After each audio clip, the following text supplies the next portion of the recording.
Alors oui, tu as regardé cette miniature et tu as peut-être cliqué grâce à cette miniature, mais rassure-toi, Premiere Pro, DaVinci, Final Cut Pro sont et seront toujours des logiciels de montage vidéo qu'il faudra utiliser. Moi aussi, j'utilise Premiere Pro, Team Adobe, hein, et je vais continuer à les utiliser. En fait, quand je veux parler de la façon dont les montages vidéo vont changer, c'est plutôt la manière dont les vidéos sont créées et vont être visionnées, surtout par les spectateurs. Alors en ce moment, il y a depuis plus d'un an, je vois en tant que monteur pro une accélération du dynamisme des vidéos. C'est-à-dire que les vidéos sont toujours plus dynamiques, il y a toujours plus de vidéos d'illustration, il y a toujours plus d'effets, de texte, machin, de motion design, etc. C'est de belles vidéos, hein, ça c'est sûr. Mais c'est tellement dynamique que moi j'ai commencé à en avoir marre. Et si moi j'en ai marre, c'est-à-dire que d'autres aussi en ont marre. Et je l'ai remarqué, je l'ai testé sur différentes vidéos et j'ai eu des retours positifs qui me disaient que ça faisait du bien d'avoir des vidéos un peu plus posées. Et c'est un peu le sujet de cette vidéo. Quand je veux dire que la façon de monter va changer, c'est plutôt la façon dont nous, les monteurs vidéo, devons créer nos vidéos. En fait, cette optique de dynamiser un maximum nos vidéos, c'est surtout pour les réseaux sociaux. Alors ça va dépendre de toi et de ton domaine, on va y revenir tout à l'heure. Mais en ce moment, on a la guerre de l'attention. C'est-à-dire que pour avoir du clic, du chiffre, de l'argent qui rentre derrière, il faut de l'attention, il faut capter l'attention de la personne, retenir l'attention à la personne pour lui apporter quelque chose. Alors oui, en soi, c'est bien, mais déjà, moi, je suis un petit peu contre ça, parce que, ok, peut-être que tu vas retenir un peu plus l'attention des gens, mais simplement, ce sera sur la forme et pas le fond. Là, si ce que je dis est intéressant, tu vas rester. Peu importe la vidéo, si elle est bien ficelée, si j'ai des belles lumières, etc. Si ce que je dis, le fond, est intéressant, tu vas rester sur la vidéo. Et pas essayer de camoufler ça par une sorte de dynamisme, etc. C'est pour ça déjà je vais essayer de faire cette vidéo avec le moins de coupures possible, et même si je me loupe, bon bah tant pis, je me rattrape direct, et voilà, déjà je vais moins monter, et je t'expliquerai les avantages de ça. Mais voilà, on est dans cette guerre de l'attention pour les chiffres, et cette guerre de l'attention s'est répercutée sur l'apprentissage, après sur le divertissement, et maintenant j'ai vu des mecs faire des vidéos ultra dynamiques sur du mariage, sur des vidéos d'entreprise, etc. Alors qu'il n'y avait absolument pas besoin de faire ça. Surtout quand je vois des effets de fou, du speed ramping, des zooms de malade sur des vidéos qui, en fait, n'en ont pas besoin. Hein. Si on revient, et j'aime bien faire cette comparaison par rapport au cinéma tu as, on va dire, deux types de transitions. Hein. Les cuts et les fondus. Et c'est tout. Et peut-être que des transitions un peu créatives, tu vois, des transitions de forme, de texture ou même de déplacement. Mais c'est tout, ça s'arrête là. Jamais dans le cinéma, tu as eu un truc qui a fait d'un coup, à part les effets de Star Wars, les premiers Star Wars où c'était des trucs complètement dégueulasses, tu vois. Mais jamais tu as des trucs comme nous on peut avoir, du b-roll, etc. Tu n'as pas ça au cinéma. Pourtant, le cinéma, ça marche très bien. Ça te réussit à t'amener là où on veut t'amener, à te transmettre les émotions et les messages qu'on veut te transmettre. Et en fait, c'est exactement pareil pour nous et la vidéo.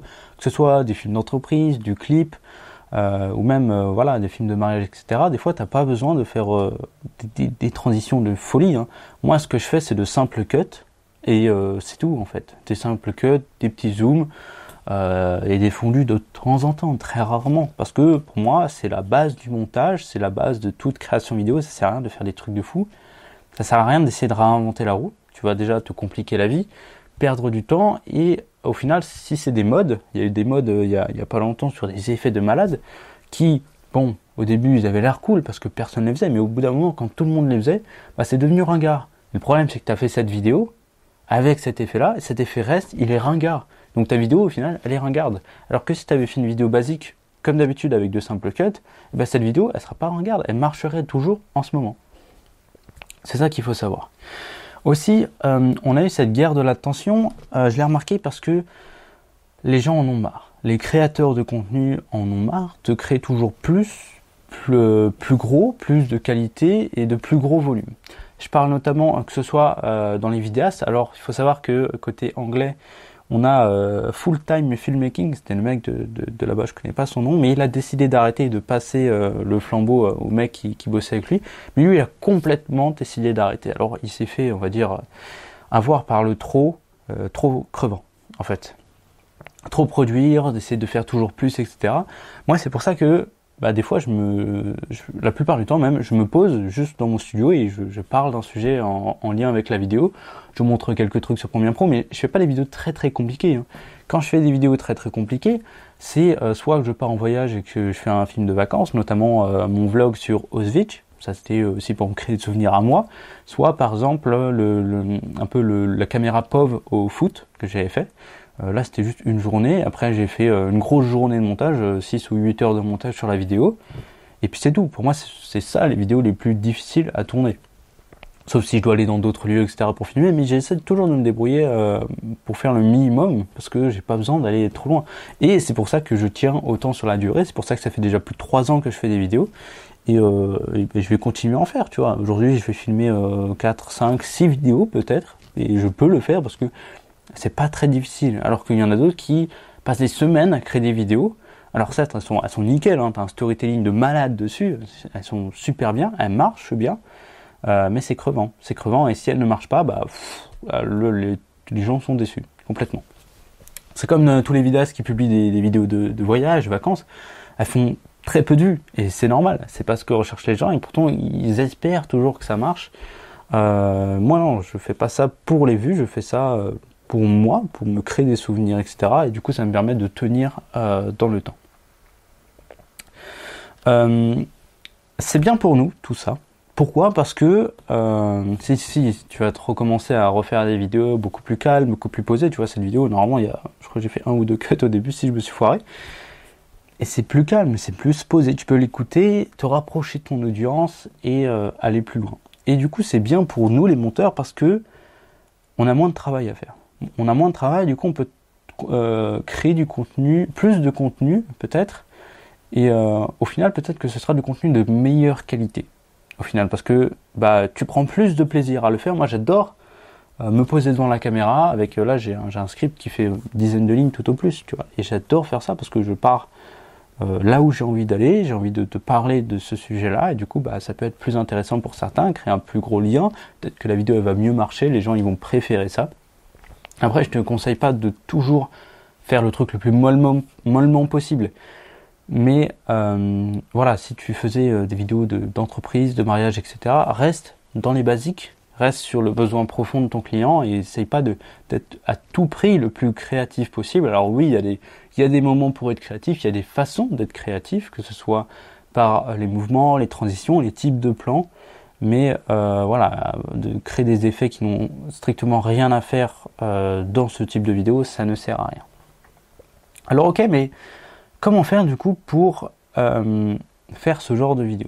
Déjà, si tu fais des vidéos un peu comme moi, de un petit peu moins les préparer, de moins les scripter et de moins chercher à dynamiser à fond la vidéo, que ce soit en pré-production ou même au montage. Mais plutôt, il faudrait aussi appuyer sur la création du fond de la vidéo, du véritable message que tu veux transmettre et de comment tu vas transmettre ce message. On appelle ça le storytelling globalement, et ça peut marcher sur tout type de vidéo, que ce soit des vidéos comme celle-ci, d'interviews, d'entreprise ou de mariage. Alors le mariage, on sait très bien ce qu'il y a, hein. Il y a une émotion à transmettre, un souvenir à transmettre. Il faut que ce soit une vidéo où on pleure devant cette vidéo parce qu'on est vraiment heureux, on est très content. Et du coup, c'est ça notre fil. Et c'est ça qu'on doit suivre de la manière la plus simple possible, avec des plans qui répondent à ce besoin et qui, en s'enchaînant, vont amener à cette émotion-là. C'est hyper simple à faire, hein. Au montage, t'as même pas besoin de te prendre la tête, hein. Tu fais de simples cuts, il y a des types de fondus qui existent. Alors, si tu veux faire des transitions un peu plus créatives, il y a des transitions de mouvement. Par exemple, quand tu passes derrière un objet, derrière un mur devant toi et que après tu passes sur un nouveau plan, etc. C'est une transition créative qu'il faut préparer soit avant le tournage, soit pendant le tournage. Voilà, c'est ton esprit créatif qui va le faire. Et moi je te conseille de faire plusieurs plans. Tu fais un petit plan où tu sors d'un mur, mais tu fais un autre plan, le même plan où tu ne sors pas du mur. Ça peut très bien se faire. Donc il faut quand même les préparer un petit peu en amont. mais de rester quand même dans les basiques, de pas faire trop compliqué, de pas essayer de balancer tous les effets que tu as appris avec Envato ou voilà des trucs comme ça ne sert pour moi à rien, parce que les gens vont se fatiguer, tu vas te fatiguer, tu perds du temps, et voilà. Après, peut-être que là on va être dans une mode où là c'est trop dynamique, on va retourner aux choses simples. Tout à l'heure je t'ai parlé des personnes qui arrêtaient, par exemple McFly et Carlito, ils ont eu un gros burn-out ensemble parce qu'ils faisaient des vidéos de malades. Moi je kiffais regarder leurs vidéos de malades, les chasses à l'homme dans toute la France, etc. C'est énorme, mais en termes de fatigue pour les créateurs c'est très difficile, donc ils sont retournés à des vidéos posées au studio qui sont finalement tout aussi bien, parce que on s'attache à l'histoire, on s'attache aux personnages, et les concepts sont toujours bons, tu vois, ils sont plus simples, mais ils sont toujours bons. Et pour finir, en fait, t'as pas besoin des fois de mettre tout le temps, surtout quand tu fais des vidéos comme moi, des images d'illustration, du sound design. Alors le sound design, ça peut, pas dans cette vidéo-là, mais dans les vidéos un peu plus professionnelles, ça peut servir. Alors ça peut servir, ça dépend du type de vidéo. Le sound design, on l'ajoute surtout pour les vidéos du type voyage, cinématique, etc. En publicité. Mais sinon, quand c'est des plus petites vidéos, des vidéos d'entreprise, des vidéos un peu after movie, etc., il n'y en a pas toujours besoin. Il n'y a pas toujours besoin d'essayer de faire la meilleure vidéo. Je te rappelle le principe de Pareto, le 80-20. Tu fais 20% d'efforts pour 80% de résultats, et les 80% autres résultats, c'est pour atteindre les 100%. La perfection, et c'est très difficile à atteindre. C'est mieux de faire 5 vidéos, on va dire, avec 80% de résultats qui sont très bien faites pour tes clients, plutôt que une vidéo parfaite, en fait. Parce que déjà, si la vidéo parfaite ne marche pas pour X ou Y raison, ça va être un coup beaucoup plus dur, alors que sur les 5 vidéos, il y en a une qui marche très bien et l'autre marche moyennement, ou de temps en temps bien et l'autre pas bien, bah, c'est pas grave, parce que tu auras une bonne moyenne, alors que l'autre, bah, c'est quitte ou double, en fait. Donc voilà, c'était un petit peu ma pensée du jour par rapport à tout ça. En parlant de montage, si toi tu commences dans le montage vidéo, tu es complètement perdu sur Premiere Pro, j'ai créé une formation spécialement pour les personnes comme toi, qui n'ont jamais ouvert Premiere Pro de leur vie. Alors si tu as déjà ouvert Premiere Pro de ta vie, en fait cette formation elle est composée en 2 étapes. Tu as la formation initiale pour les débutants complets. J'ouvre Premiere Pro avec toi pour la première fois et je te guide pendant une petite après-midi, 4 heures, pour te montrer comment on apprend à monter une vidéo. Donc à la fin de cette formation initiale, tu auras monté cette vidéo. Et au-dessus de cette formation initiale, on a la formation experte. Et là, je t'apprends à devenir un véritable monteur professionnel, un vidéaste professionnel pour monter des vidéos professionnelles. Je vais t'apprendre tout ce qu'il y a à apprendre sur Premiere Pro et les nouveautés de Premiere Pro, l'intelligence artificielle qui va arriver, etc. Et on a aussi des petits modules où soit j'explique comment j'ai fait pour monter telle ou telle vidéo, soit je te montre toutes les étapes pour monter par exemple une vidéo de voyage, une vidéo d'interview, une vidéo d'after movie, une vidéo d'entreprise. Je te montre tout ça étape par étape. Il y a beaucoup de vidéos là-dessus. Voilà, en tout cas, si ça t'intéresse, si tu as envie de progresser dans le montage vidéo, tu peux rejoindre cette formation. Elle est directement dans la description. Nous, on se retrouve tout de suite de l'autre côté. Je te fais des bisous. Ciao.